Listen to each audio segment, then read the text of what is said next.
시험 준비를 하고 계시는 수험생들이 계실지 모르겠습니다. 시험 좋아하시는 분 없죠? 네. 목사님, 저는 중간고사, 기말고사가 기다려집니다. 수능고사, 이런 시험이 기다려집니다 하는 분은 아마 거의 없을 것입니다. 하지만 시험이 우리에게 필요하다는 것은 공감하실 겁니다. 시험은 필요하죠.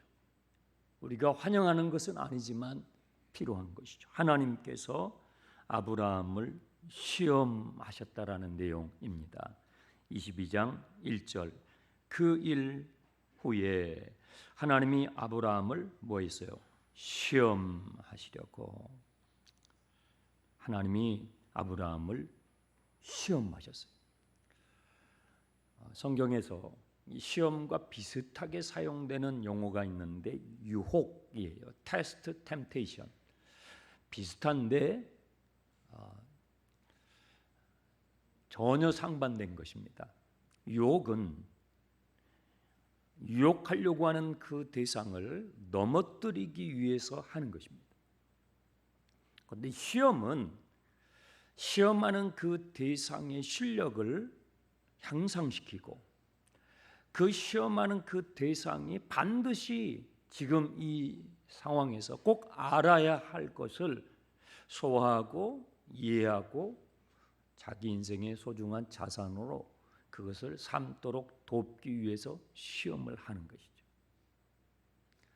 그래서 내가 시험을 받았느냐 유혹을 받았느냐는 그 끝부분으로 가면 갈수록 유혹은 나를 넘어뜨리게 됐고요, 시험은 나의 신앙을 성장시키는 쪽으로 가게 되는 것이죠. 하나님은 아브라함을 시험하셨어요. 그 시험의 시점이 언제냐면 1절 그 일 후에예요. 이 그 일 후에라는 것은 21장의 일이 있은 후에라는 뜻이에요. 그러니까 22장에 어쩌면 구약 성경에서 하나님을 믿는 신앙의 가장 큰 봉우리, 믿음의 조상 아브라함을 통해서 우리에게 도전하고 계시는 신앙의 정점이라고 할 수 있는 이 모리아 사건, 이 사건은 21장 이후에 하나님께서 주신 것이라는 것입니다. 그러므로 21장의 내용을 우리가 금요일 저녁까지 살펴보았는데 이 21장의 내용을 여러분들이 충분히 숙지하지 않으시면 22장의 이 내용이 여러분들에게 시험거리가 될 수 있어요. 내가 하나님을 믿다가 하나님께서 혹시라도 나에게 이런 시험을 주시면 어떡하나. 이 일 후에 하나님께서 아브라함에게 이 시험을 주셨다는 거예요. 그러면 21장에서는 어떤 일이 먼저 있었습니까? 그것은 이삭이 출생한 이후에 두 가지 사건이 있었는데, 하나는 브엘세바 광야에서 이스마엘이 내쫓겨져 가지고 그 광야에서 죽을 뻔하다가 하나님의 은혜로 다시 살아나게 된 경험. 그 다음에 아브라함이 봤던 그 샘, 우물이죠. 그 우물을 빼앗겼는데 그 빼앗긴 우물을 하나님께서 때가 돼서 다시 되찾게 해주신 경험. 그런데 이 두 가지 모두 다 배경은 브엘세바입니다. 이 브엘세바의 경험 후에 하나님께서 이 시험을 출제하셨다는 거예요. 그것은 하나님께서 아브라함을 준비시키신 다음에 시험 문제를 출제하셨다는 뜻이에요. 준비된 수험생에게는 시험의 문제의 난이도가 아무리 이번 수능고사의 문제가 어렵대라더라, 근데 준비된 수험생에게는 난이도가 높으면 높을수록 변별력이 좋아지고 자기의 실력을 드러낼 수 있는 기회가 되는 것이죠. 근데 준비가 되지 않는 수험생은 어때요? 그 난이도가 나한테 엄청나게 큰 타격이 될 수 있는 거예요.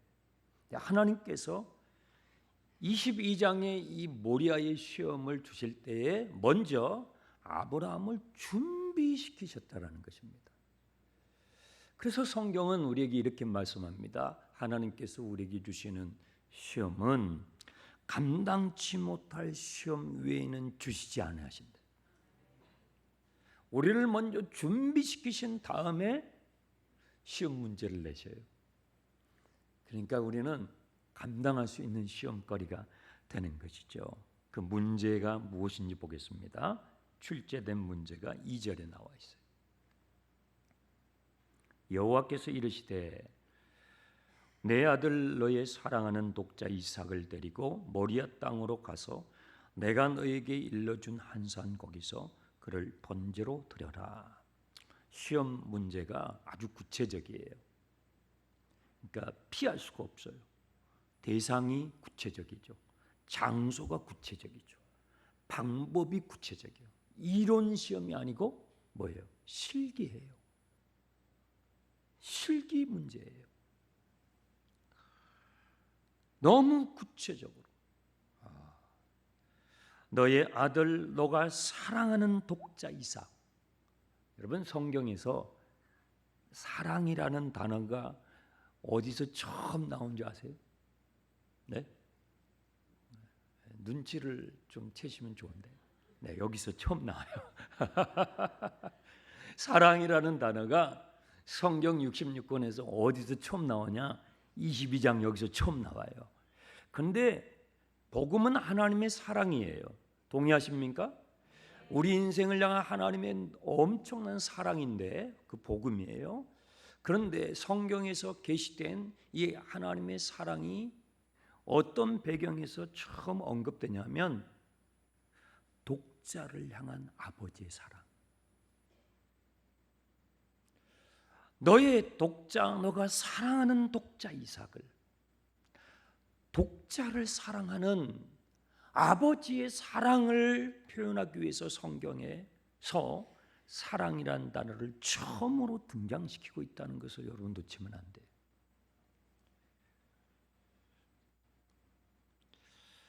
아브라함의 반응은 이 시험을 당하는 이 지금 당사자인 아브라함의 반응이 어떤 것입니까? 3절 아브라함이 아침에 일찍 일어나요. 저는 여러분들이 일찍 자고 일찍 일어나기 바랍니다. 제가 이것을 몇 번 지금 여러분들에게 말씀드리고 있어요. 성경이 나오고 있잖아요. 아침에 일찍 일어나요. 아브라함의 반응이에요. 하나님의 말씀에 대한 아브라함의 반응이에요. 그런데 여기에 대조되는 구절이 있어요. 21장 10절을 잠깐 보세요. 지난주에 살펴봤던 구절인데 이 장면과 아주 대조되는 아브라함의 장면이에요. 21장 10절에 그가 아브라함에게 이르되 이 여종과 그 아들을 내쫓으라. 이 종의 아들은 내 아들 이삭과 함께 기업을 얻지 못하리라 하므로 11절 아브라함이 그의 아들로 말미암아 그 일이 뭐였어요? 매우 근심이 됐어요. 이스마엘을 내어 쫓을 때에 아브라함은요 너무 근심이 됐어요. 그런데 오늘 22장에 하나님께서 너가 사랑하는 너의 독자 이삭을 바쳐라고 말씀하실 때에는 그것이 없어요. 근심했다는 구절이 없어요. 이상하죠. 이스마엘보다 이삭은 아브라함에게 더 소중하잖아요. 가장 소중하잖아요. 자기의 목숨하고도 바꿀 수 없는 그런 자식이잖아요. 그런데 이스마엘을 내어쫓을 때는 심히 근심했다고 되어 있어요. 그런데 이삭을 하나님 앞에 바치라고 시험을 받을 때에는 근심했다는 구절이 없어요.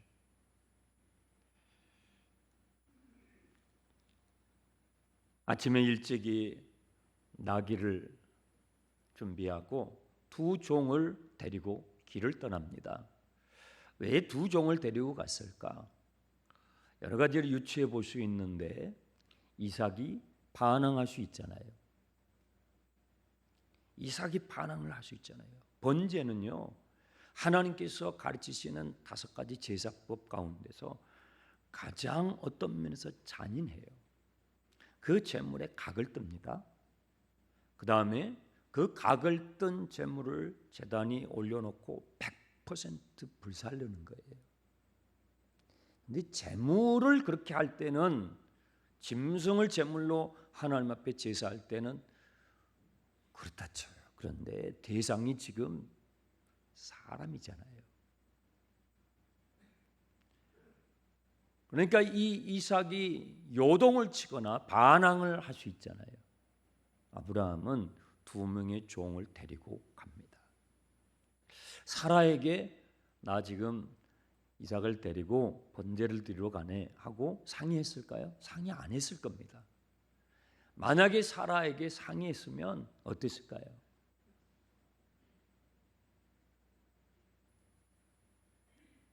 난리가 났겠죠. 당신이 인간이냐, 당신도 사람이냐 하고 사라가 들어놓았을 겁니다. 그러니까 아침에 일찍이 아내에게 상의하지 않고 두 종을 데리고 나귀에게 장작을 싣고 일찍 길을 떠나는 이 아브라함의 모습, 그는 근심했다고 하는 모습이 없어요. 4절 보세요. 제3일에 아브라함이 눈을 들어 그곳을 멀리 바라봅니다. 이 하나님이 지시하신 산 모리아 산까지의 여정이 3일 길이었어요. 하루 길이 아니고 3일 길이나 되었어요. 긴 시간이었습니다. 여러분, 여러분의 가족들과 자녀들과 함께 여행을 떠나보신 적이 있습니까? 아브라함은 여행을 떠난 것입니다. 여러분, 최소한 1년에 한 번씩 여러분의 자녀들과 여행을 떠나십시오. 목사님 바빠요. 여러분, 일만 하지 마시고요, 쉴 줄도 알아야 돼요. 쉬는 것도 일이에요. 제가 섬겼던, 지난 13년 동안 섬겼던 그 교회 원로 목사님이 계시는데 참 존경스러운 분이세요. 그분이 저한테 해주신 말씀이, 장 목사, 일만 하면 안 돼. 쉴 줄도 알아야 된다. 담임 목사가 쉴 줄 알아야 같이 일하는 부목사들도, 부교육자들도, 사역자들도 쉴 수가 있지. 굉장히 중요한 가르침이었어요. 여러분, 주보에 보시면 이번에 황 목사님이 휴가를 떠나요. 근데 제가 와보니까 휴가가 너무 짧더라고요. 그래서 휴가를 좀 장로님들하고 상의해가지고 더 많이 드렸어요. 선임 부목사님에게는 주일날을 한번 포함시켜가지고 휴가를 드렸어요. 선임 부목사님은요, 담임 목회를 준비해야 돼요. 그러면요, 다른 교회도 가봐야 돼요. 배울 수 있는 시야를 확장시켜주는 기회를 줘야 돼요. 장충간 교회가 이곳에서 수고하는 목회자들의 그 앞으로의 진로에 대해서도 중보하면서 자꾸 기회를 줘야 하는 것입니다. 동의하십니까? 제가 휴가 가도 되겠죠?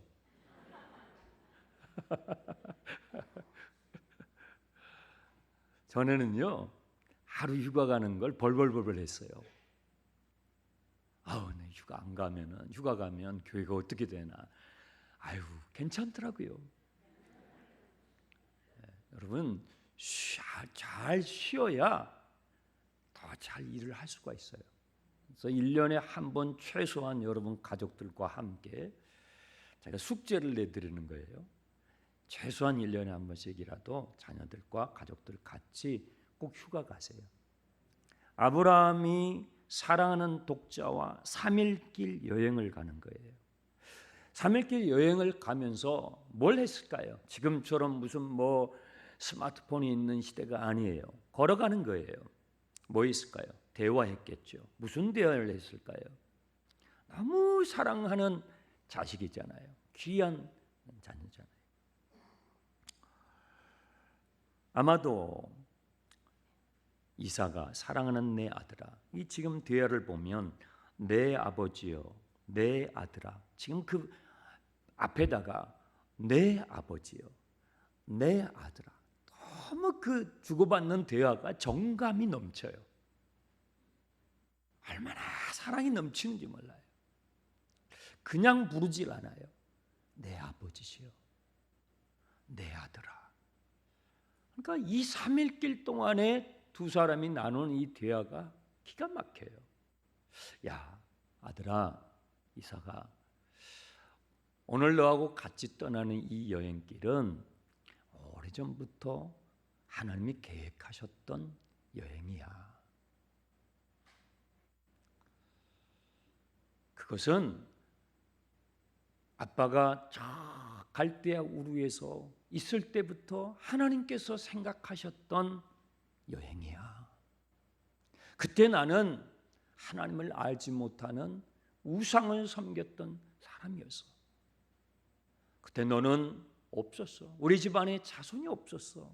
근데 여호와 하나님께서 내 삶에 찾아오셔서 자손을 줄 것이고 그 자손을 통해서 큰 민족을 이루게 하실 거라는 꿈을 주셔서, 그리고 그 민족을 통해서 온 땅의 민족을 축복하시겠다고 하는 어마어마한 비전을 주셔서 나는 그 하나님이 주시는 그 꿈에 끌려서 약속의 땅까지 왔어. 약속의 땅에 왔는데 기근이 들었어. 먹을 것이 떨어졌어. 네 엄마하고 같이 애굽에 내려갔다가 나는 네 엄마를 잊어버릴 뻔했어. 그때 네 엄마를 잃어버렸으면 너 못 태어났을 거야. 아버지하고 아들이 3일길 동안에 나누는 대화예요. 그런데 하나님의 도우심으로 애굽에서 출애굽할 수 있었어. 출애굽한 다음에 너가 아는 우리 친척 롯이 소돔으로 갔는데 그곳에 큰 전쟁이 일어나가지고 나도 그 전쟁에 휘말리게 됐어. 그때 내가 전쟁터에서 죽었으면, 여러분 6.25 한국 동란에 그 전쟁을 치르신 우리 큰 형님들, 큰 누님들이 여기 계실 텐데 그때 돌아가셨으면 여기 지금 계시겠어요? 그때 그 전쟁에 내가 휘말렸는데 하나님이 도와주셔가지고 내가 살았지. 그런 얘기들을 다 하는 거예요. 그런데 가나안 땅에 와서 10년이 흘렀는데도 하나님께서 자식을 주지 않으셨어. 야, 네 엄마가 한성질 하잖냐. 그래가지고 하갈과 동침하라고 해가지고 말이야. 그러는 바람에 네 이복형 이스마엘이 태어난 거야. 저 가족이 이야기를 해주는 거예요. 그런데 하나님께서 그 일을 너무 가슴 아파하시고 서운하게 생각하셨는지 13년 동안 하나님께서 침묵하셨어요. 내가 99살이 되고 네 엄마가 이제 경수가 다 끊어져서 더 이상 아이를 가질 수 없는 그 상황이 되었을 때, 그때 하나님께서 나타나셔서 이렇게 말씀하셨어. 나는 전능한 하나님이다.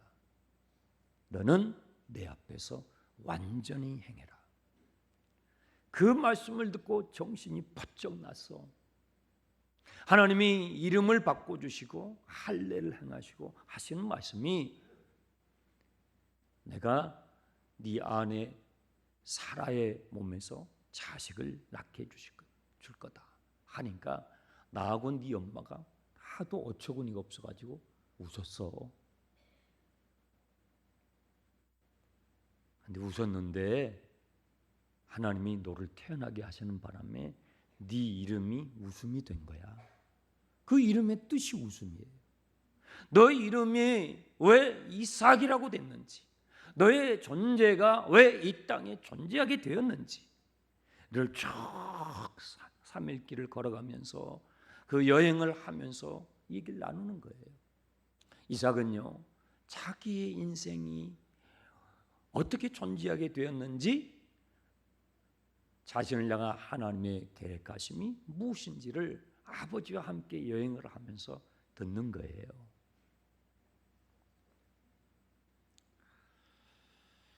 이제 저만치 모리아산이 보입니다. 아브라함의 마음이 어떻겠어요? 심장이 터질 것 같을 거예요. 그 모리아산이 점점 가까이 올 때에 이 자식을 번제로 직접 내가 하나님 앞에 드려야 된다고 생각할 때 아버지 마음, 심장이 터질 것 같을 거예요. 5절을 보시기 바랍니다. 이에 아브라함이 종들에게 이르되 너희는 나귀와 함께 여기서 기다리라. 내가 아유와 함께 저기 가서 뭐예요? 예배하고. 여러분, 성경에서 처음으로 예배라는 단어가 어디서 나온지 아세요? 이제 눈치가 빨라졌네요. 오늘 우리가 지금 예배를 드리고 있잖아요. 네? 우리 기독교 신앙이 예배가 빠질 수 없잖아요. 근데 그 예배가 어디서 성경에 처음 언급되냐면 바로 여기에요. 22장 여기. 예배가 뭐냐 이 말이에요. 예배는요, 그렇게 회중석에서 딱 앉아 계시는 그게 예배가 아니에요. 진짜 예배는요, 여러분 삶에서 드리는 거예요. 아브라함에게 예배가 뭐예요? 자기의 목숨보다도 더 소중한 이삭을 하나님 앞에 드리는 그것이 예배였어요. 여러분의 예배는 뭐예요? 드리는 거예요? 보는 거예요? 예배 보러 가자. 그래서 이제는 아예 교회도 안 와요. 집에서 TV 켜놓고 예배 봐요. 비대면 예배래도. 여러분은 예배를 드리십니까? 보십니까? 번제를 드리라라고 했잖아요. 아브라함에게 믿음의 조상 아브라함이 가르쳐 주시는 예배가 뭐예요? 목숨과도 바꿀 수 없는 자식을 하나님 앞에 드리는 그것이 예배였다 이 말이에요. 영어로 worship이라고 하는데 이 worship은 worth 플러스 ship이에요. 내 인생에 가장 가치 있는 그것을 드릴 수 있는 특권, 그것을 발견한 사람, 그것이 예배입니다. 여러분의 가장 소중한 것을 드릴 수 있는 참된 예배자가 되시기를 축원합니다. 우리가 예배하고 이곳에 돌아오리라. 그러면서 아버지는 장작을 이삭에게 어깨에 지우게 하고 불과 칼을 들고 산으로 올라갑니다. 이상한 거예요. 아들 이삭이 이상한 거야. 아버지한테 묻습니다. 아버지, 하나님 앞에 지금 예배하러 제사 드리러 가는데요, 번제를 위해서 사용할 장작은 있고 그리고 불과 칼도 있는데 아버지, 하나님 앞에 바쳐야 할 어린 양은 어디 있습니까? 정말 기가 막힌 질문이에요. 정말 복음의 핵심이에요. 정말 성경 66권을 한 문장으로 압축시킨 질문이에요. 하나님 앞에 드려야 할 어린 양은 어디 있습니까? 야, 너야, 너라고 차마 말을 못하는 거예요. 어떻게 그 말을 해요?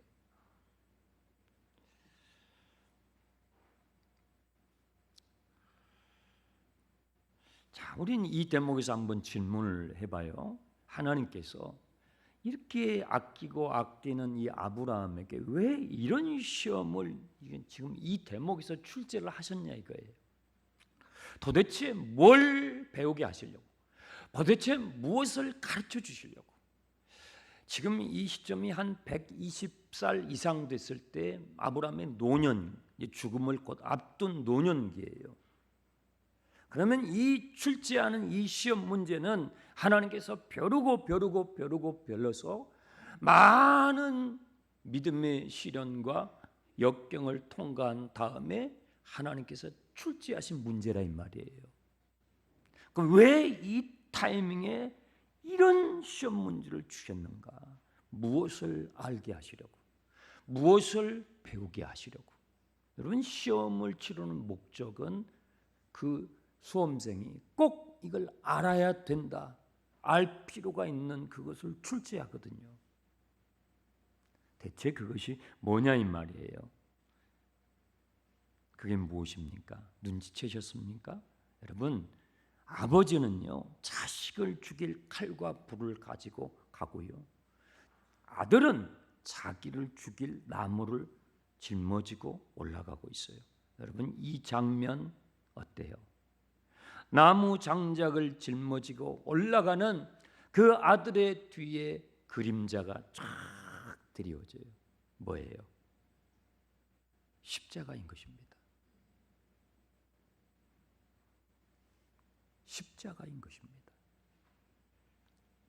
2000년 전에 저와 여러분의 죄를 위하여 십자가를 지고 가시는 하나님의 독생자 예수 그리스도의 모습인 것입니다.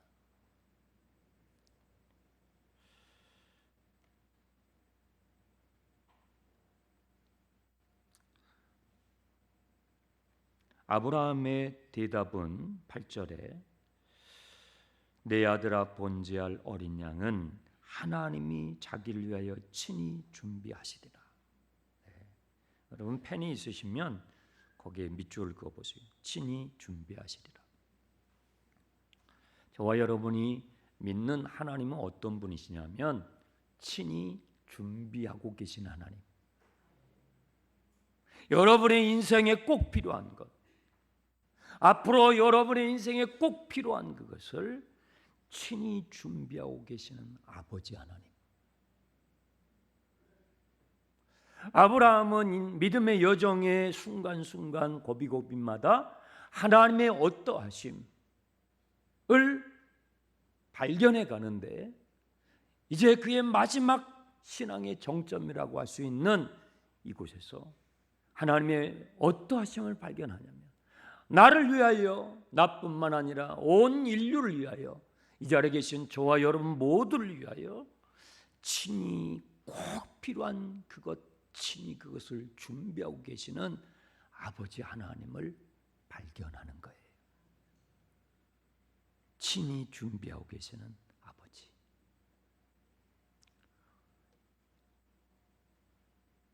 이삭은 하나님이 친히 준비하신다고 그 아버지의 말을 되뇌이면서 산으로 올라가는 거죠. 마침내 그 산에 도착했어요. 제단을 쌓아야 돼요. 제단은 어떻게 쌓죠? 돌로 쌓아야 돼요. 아브라함은 120살 이상이 된 노구의 몸이에요. 그 몸으로 제단을 쌓는 것은요 무리예요. 아시죠? 연세 드신 분들 이렇게 삐끗하면 아시죠? 어떻게 되는지. 그런데 돌을 쌓아가지고 제단을 쌓아야 돼요. 그러니까 이 제단은 아브라함 혼자서는 쌓을 수가 없어요. 누가 도와줘야 돼요? 아들이 도와줘야 돼요. 아들이 도와줘야 돼요. 아들과 함께 쌓는 제단이에요. 그리고 그 제단이 완성이 되었을 때 그 위에 장작을 올리는데, 여러분, 노구의 아브라함이 그 장작을 제단 위에 올리는 것은요 굉장히 위험한 것입니다. 그럼 누가 도와줘야 돼요? 아들이 도와줘야 돼요. 아들이 자기가 짊어지고 왔던 그 장작을요 아버지한테 올려주는 거예요. 그럼 올려주면 아버지가 제단 위에다가 장작을 쫙 펼쳐놓는 거예요. 이제는 제물이 필요해요. 제단도 준비됐고 장작도 준비됐어요. 이삭이 사방을 둘러봅니다. 아무리 둘러봐도 하나님이 준비하신 어린 양이 보이질 않아요. 아버지가 이삭을 응시합니다. 그리고 아들을 묻기 시작합니다. 아버지 왜 이러십니까? 왜 이러시는 겁니까? 하나님이 너를 번제로 드리라고 그러신다. 여러분, 이때 이삭의 나이가 10대예요. 10대 사춘기 때예요. 힘이 철철 넘칠 때입니다. 아버지요, 제압할 수 있어요. 아버지의 그 결박하려고 하는 손을 뿌리치고 도망갈 수 있어요. 단번에 도망칠 수 있어요.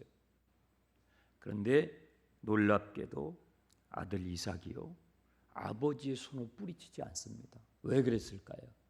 3일 길을 걸으면서 아버지하고 나눴던 이야기, 나라는 존재가 왜 이 세상에 태어날 수 있었는지, 나라는 존재는 이 세상에 태어날 수 없었어요. 태어날 수 없었던 내가 불가능한 상황 가운데서 태어나게 됐어요. 하나님의 그 놀라운 은혜를 입고 내가 태어났어요. 그 이야기를 쭉 3일 동안 아버지에게 들었어요.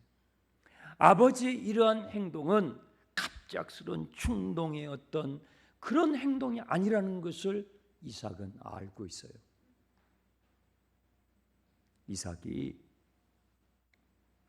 뿌리치지 않아요.